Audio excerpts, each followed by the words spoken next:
Good morning मेरे परिवार वालों और मेरे friends.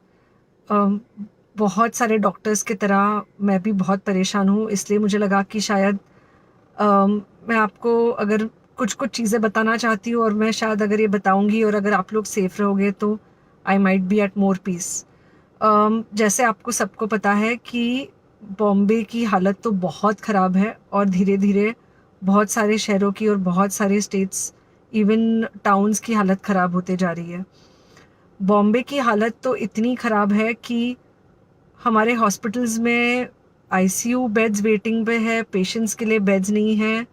It's a very very helpless, यानी मुझे इतना हेल्पलेस और लाचार कभी फील नहीं हुआ है। We have to literally manage patients at home with oxygen, and this is not something we are enjoying.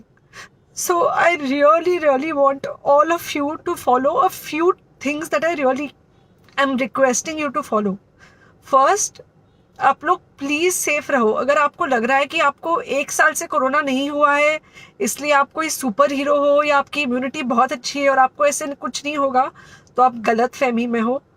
हम यंग लोगों को देख रहे हैं। I mean we have a 35-year-old who's on the ventilator and we are not able to help people now. So we do not want, we really don't want any of you to be in that situation. So sorry,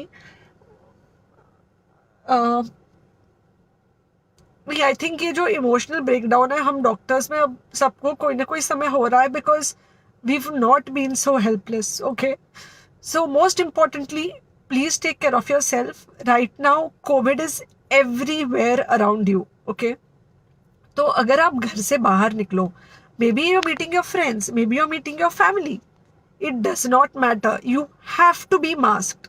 okay, just because आपको अभी 1 साल से corona नहीं हुआ है या आपको पिछले साल कोरोना होकर जा चुका है, इसका मतलब ये नहीं है कि आपको वापस कोरोना नहीं हो सकता। You can still get covid. तो please keep yourself very well masked at all times. अगर आप घर से बाहर निकल रहे हो तो घर के बाहर निकलो, मास्क होना चाहिए। मास्क सिर्फ इधर नहीं, मास्क पूरा नाक से पूरा यहाँ तक होना चाहिए। दूसरी बात, अगर आपको कुछ होता है, अगर आपको बुखार आता है या कुछ होता है, पैनिक मत होइए। Do not get unneeded investigations done. Get in touch with me obviously immediately. And most importantly, आपके जो फ्रेंड्स है या कोई भी है उनको बोलो पैनिक में होकर एडमिट ना हुए हॉस्पिटल में।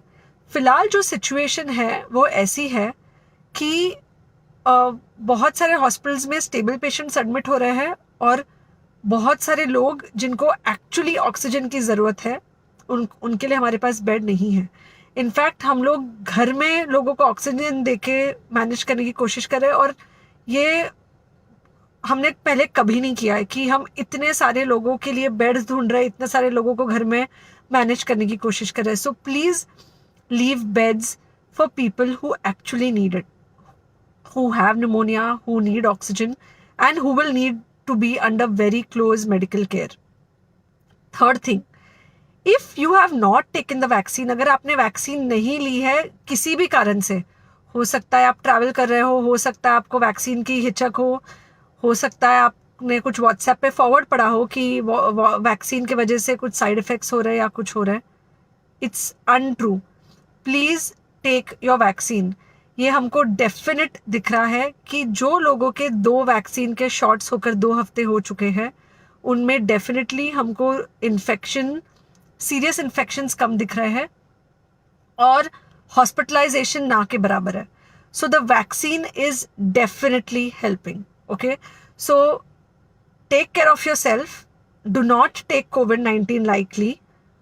Please pray for the people in the hospital and please pray for the families and the caretakers of all these people in the hospital. उनको आपके प्रार्थना की बहुत ज़रूरत है और सबसे ज़्यादा ज़रूरत है कि आप अपना ध्यान रखें। ओके, एंड बस घर पे रहो। आप कुछ हफ्तों तक सिर्फ घर पे रहो जब तक हम ये सिचुएशन ऐसे हैंडल कर सके कि हम एटलीस्ट कुछ हो जाए तो हम हॉस्पिटल में पेशेंट्स को ले सके। फ़िलहाल हालत ऐसी है कि डॉक्टर्स और डॉक्टर्स के रिलेटिव्स को भी नहीं मिल रहा है बेड, तो आप सोचिए कि it's an absolutely helpless situation. Okay, I think अगर हम सब इतना ध्यान रखेंगे, we will definitely come through this second wave very well. Okay, and then we will have to work on not allowing a third wave. So third wave का हम बाद में सोचेंगे, वो तो नहीं आना चाहिए, पर जो ये सेकेंड वेव है इससे हमको कोई भी हालत में एकदम सेफली निकलना है. Okay, take care, I really love you.